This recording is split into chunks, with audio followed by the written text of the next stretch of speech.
ಸಾವಿರಾರು ಕೆಜಿ ಬಂಗಾರ ಇತ್ತು ಅವ್ರ ಹತ್ರ. ಹೋಗೋ ಟೈಮ್ನೊಳಗೆ ಅವ್ರು ಏನು ಒಯ್ದಾರ? ಅವರೇ ಒಯ್ದಿಲ್ಲ, ನಾವೇನು ಒಯ್ತೀವಿ? ಅದ್ರ ಸಲುವಾಗಿ ಎಲ್ಲಿ ತನಕ ನಾವು ಇರ್ತಾ ಇದ್ದೀವಿ, ಎಲ್ಲಿ ತನಕ ಎಷ್ಟು ಸಾಧ್ಯ ಅಷ್ಟು ನಿಮ್ಮ ಕೈಯೊಳಗೆ ಆಗುವಂತ ಎಷ್ಟು ಸಾಧ್ಯ ಅಷ್ಟು ದಾನ ಮಾಡ್ರಿ. ಎಲ್ಲಿ ದಾನ ಮಾಡಿರ್ತಂದ್ರೆ ಎಲ್ಲರೂ ಹೋಗಿ ದಾನ ಮಾಡ್ರಿ. ಅಂತ ಎಲ್ಲಿ ದಾನ ಮಾಡಿರ್ತಂದ್ರೆ ನಿಂಬೆಕ್ಕನ ಗುಡಿಗೆ ದಾನ ಮಾಡಿದ್ರೆ ಮಾತ್ರ ನಮ್ಮ ಬದುಕು ಯಾವತ್ತೂ ಕೂಡ ಎತ್ತರಕ್ಕೆ ಹೋಗ್ಲಿಕ್ಕೆ ಸಾಧ್ಯ ಮಾತನ್ನ ತಿಳಿಸಿ. 7 ಎಕರೆ ಜಮೀನು ಇವತ್ತಿನ ದಿವಸ ನಮ್ಮ ಶಾಸ್ತ್ರೀಜರು ಹೇಳಿದ್ರು, 7 ಎಕರೆ ಜಮೀನವನ್ನ ನಮ್ಮೆಲ್ಲರೂ ಕಮಿಟಿಯವರು ಮನಸ್ಸು ಮಾಡಿದ್ರು. ಅಲೌನ್ಸ್ ಐತ್ರಿ, ಅವಲನ್ಸ್ ಮಾಡಿದೆವು. ಇವತ್ತಿನ ದಿವಸ 7 ಎಕರೆ ಜಮೀನ ಖರೀದಿ ಮಾಡಿದ್ದು ನಮಗಷ್ಟೇ ಖುಷಿಯಾಗಿಲ್ಲ, ಒಳಗೆ ಕೂತಂತ ಲಿಂಬೆಕ್ಕ ತಾಯಿ ಕೂಡ ಬಹಳ ಖುಷಿಯಾಗಿದೆ. ನೀವೆಲ್ಲ ಮಾಡುತ್ತಿರುವಂತ ಕಾರ್ಯ ಸಮಾಜ ಸಲುವಾಗಿ ಯಾರು ವೈಯಕ್ತಿಕ ಇಲ್ಲಿ ಎಲ್ಲ ಸಮಾಜ ಸಲುವಾಗಿ ಏನಾದ್ರೂ ಉದ್ಧಾರ ಆಗುವ ಸಲುವಾಗಿ ನೀವೆಲ್ಲ ಮಾಡುತ್ತಿರೋದು ಬಹಳ ಖುಷಿಯಾಗಿದೆ.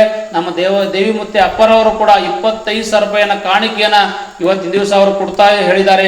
ಅವರ ಮನಸ್ಸು ಹ್ಯಾಂಗದ ಗೊತ್ತಾಗ್ತದೆ. ಅದಕ್ಕೆ ಅವರಿಗೆ ಚಪ್ಪಾಳೆ ಮುಖಾಂತರವಾಗಿ ನೀವೆಲ್ಲ ಧನ್ಯವಾದಗಳನ್ನ ಸಮರ್ಪಣೆ ಮಾಡ್ಬೇಕು. ಎಲ್ಲಾ ಗುರುಗಳು ತೊಗೊಂಡೇ ಹೋಗೋರು ಇರ್ತಾರೆ, ಆದ್ರೆ ನಮ್ಮ ಅಪ್ಪರಾಯ ಮುತ್ತೆ ಅವರು ಇವತ್ತಿನ ದಿವಸ ಕೊಟ್ಟಿದ್ದು ಬಹಳ ಖುಷಿಯಾಗಿದೆ. ಅವ್ರೊಬ್ಬರೇ ಕೊಟ್ಟರು, ನೀವ್ ಹೆಂಗ್ ಕೊಡ್ತೀರಿ ತಂದ್ರಿ. ನಾನು ಕೂಡ 25,000 ರೂಪಾಯಿಯನ್ನ ಮಳೇಂದ್ರ ಶಿವಾಚಾರ್ಯ ಸಂಸ್ಥಾನ ಮಠದಿಂದ ನಾವು ಕೂಡ 25,000 ರೂಪಾಯಿನ ಆಶೀರ್ವಾದವನ್ನ ನಾವು ಮಾಡ್ತೀವಿ. ಯಾಕಂದ್ರೆ ಈ ಊರ ಮೇಲೆ ನನ್ನ ಪ್ರೀತಿ ಇದೆ, ವಿಶ್ವಾಸ ಇದೆ, ಕಾಳಜಿ ಇದೆ.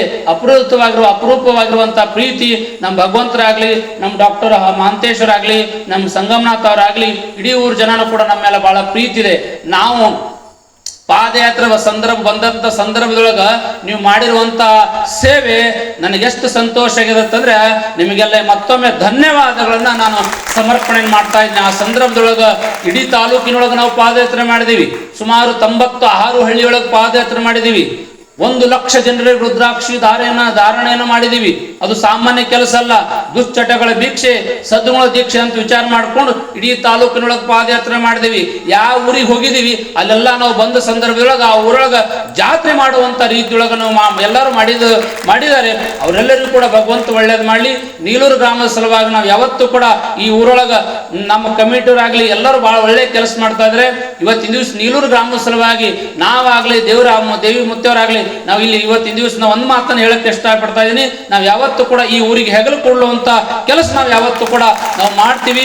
ಈ ಊರು ಇನ್ನೂ ಕೂಡ ಬೆಳಗಬೇಕು. ಈ ಊರಿಗೆ ಬರುವಂತ ಕಂಟಗಳು ದೂರ ಆಗಲಿ, ಈ ಊರಿಗೆ ಬರುವಂತ ಸಂಕಟ ದೂರ ಆಗಲಿ. ಯಾವತ್ತೂ ಕೂಡ ಈ ಊರ ಮೇಲೆ ಮಹಾಲಕ್ಷ್ಮಿ ಆಶೀರ್ವಾದ, ಮಳೇಂದ್ರ ಶಿವಾಚಾರ್ಯ ಆಶೀರ್ವಾದ, ಜಗನ್ಮಾತೆ ಲಿಂಬೆಕ್ಕನ ಆಶೀರ್ವಾದ, ಜಗದ್ಗುರು ಪಂಚಾಚಾರ ಆಶೀರ್ವಾದ ಯಾವತ್ತೂ ಕೂಡ ಇರಲಿ. ಶ್ರೀಶೈಲ ಮಲ್ಲಿಕಾರ್ಜುನ ಸ್ವಾಮಿ ಆಶೀರ್ವಾದ, ಶರಣಬಸಪ್ಪನ ಆಶೀರ್ವಾದ ಯಾವತ್ತೂ ಕೂಡ ಈ ಊರ ಮೇಲೆ ಇರ್ಲಿ ಅಂತ ಮತ್ತೊಮ್ಮೆ ಮನಸಾರೆ ಪ್ರಾರ್ಥನೆ ಮಾಡುತ್ತಾ ನಿಮ್ಮೆಲ್ಲರಿಗೆ ಪರಮದಯಾಳು ಪಾರ್ವತಿ ಪರಮೇಶ್ವರು ಮಳೇಂದ್ರ ಶಿವಾಚಾರ್ಯರು ನಿಮಗೆಲ್ಲ ಆಯುಷ್ಯ ಕೊಡ್ಲಿ, ಆಯುರ್ವೇದ ಕೊಡ್ಲಿ, ಭೋಗ ಭಾಗ್ಯವನ್ನು ಕೊಟ್ಟು ಕಾಪಾಡೋ ಮಾತನ್ನ ತಿಳಿಸಿ ಮತ್ತೊಮ್ಮೆ ಬಂದಾಗ ಅನೇಕ ವಿಚಾರ ಕೊಟ್ಟು ಮಾತನಾಡೋಣ ಮಾತನ್ನ ತಿಳಿಸಿ ನನ್ನ 2 ಮಾತಿಗೆ ವಿರಾಮ ಕೊಡೋಕ್ಕಿಂತ ಮುಂಚೆ ನಮ್ಮ ಖ್ಯಾತ ಶಾಸ್ತ್ರೀಜರಾಗಿರುವಂತ ಶರಣಕುಮಾರ ಶಾಸ್ತ್ರೀಜರು ಅವ್ರು ಹೇಳಿರುವಂತಹ ಮಾತುಗಳು ಬಹಳ ಸತ್ಯವಾದಗಳು. ಸುಮಾರು 20 ವರ್ಷಗಳ ಕೆಳಗೆ ನಮ್ಮ ಪಟ್ಟಾಭಿಷೇಕ ಟೈಮ್ನೊಳಗ ಅವರು ಪುರಾಣಕ್ಕೆ ಬಂದಿರು. ನಿಜವಾಗಿ ಕೂಡ ಆಗಿನ ಬಹಳ ಸಣ್ಣವ್ರವ್ರು. ನಮ್ಮ ದೊಡ್ಡ ಅಜ್ಜರು ಇದ್ದ ಟೈಮ್ನೊಳಗ ಅವಾಗ ಫಸ್ಟ್ ಟೈಮ್ ಪುರಾಣ ಹೇಳಿದ್ರು.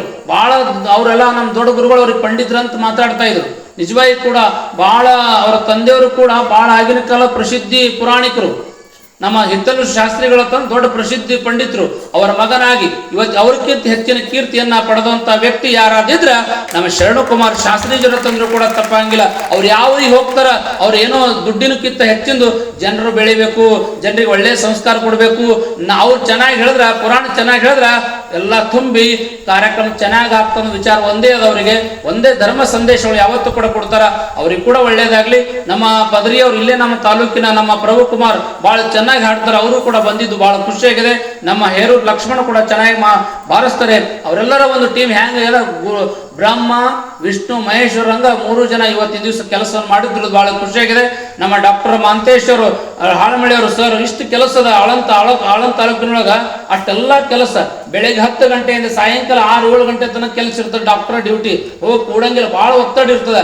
ರಾತ್ರಿ ಫೋನ್ ಮಾಡೋದು ಎದ್ದು ಹೋಗ್ಬೇಕಾಗ್ತದೆ. ಆದ್ರೂ ಕೂಡ 15 ದಿವಸ ಪರ್ಯಂತರವಾಗಿ ದಿವಸ ಬರುತ್ತಿರೋದು ಬಹಳ ಖುಷಿಯಾಗಿದೆ. ಅವ್ರ ತಂದೆ ಹಾಕಿ ಕೊಟ್ಟಿರುವಂತ ದಾರಿಯೊಳಗ ಅವರಿಬ್ರು ಉಭಯ ತಮ್ಮಂದಿರ ಅಣ್ತವರು ಇವತ್ತು ಹೋಗುತ್ತಿರೋದು ಬಹಳ ಖುಷಿಯಾಗಿದೆ. ಇದೇ ರೀತಿ ಊರು ಬೆಳೀಲಿ ಅಂತ ತಿಳಿಸಿ ನಾನು 2 ಮಾತಿಗೆ ವಿರಾಮ ಕೊಡ್ತಾ ಇದ್ದೀನಿ. ಶಾಂತಿ ಶಾಂತಿ ಶಾಂತಿ.